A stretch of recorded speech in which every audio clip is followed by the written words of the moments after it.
So last couple of days I've been a bit negative about Commodore, so I thought I'd show you my Commodore collection.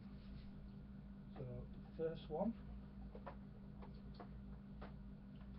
is a Commodore 500.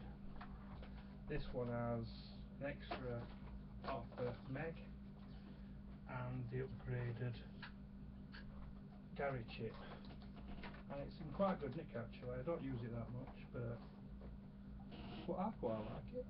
Yeah, that one. Which one next?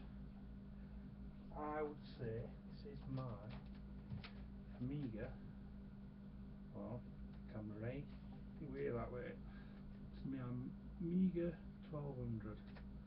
Now this one has got 8 meg extra, hard drive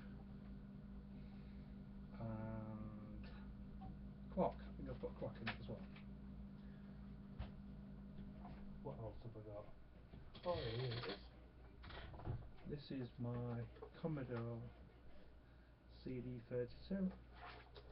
Got this recently, well, about 6 months ago,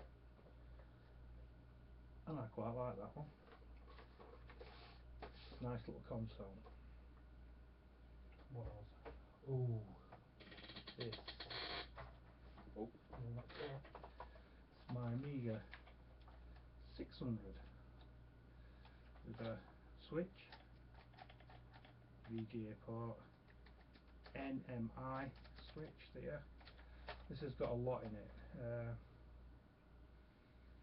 10 meg extra RAM, compact flash hard drive. I think you call them flicker fixers, but basically you can put it on a VGA monitor. And what else? Even though it's got 10 meg extra, you have to get the chip RAM upgrade, which is a meg, so you can play the HD load games. So that is, and that's got a clock in it as well, so it don't work very well for some reason. What else have I got? Ooh. Commodore 64, box standard, got that there, yeah. And the last one is a breadbox one, but what's special about this is it's got a chameleon on it. And that's a super piece of hardware. So that is a little quick look at my Amiga collection, sorry, Commodore collection. Thanks for watching.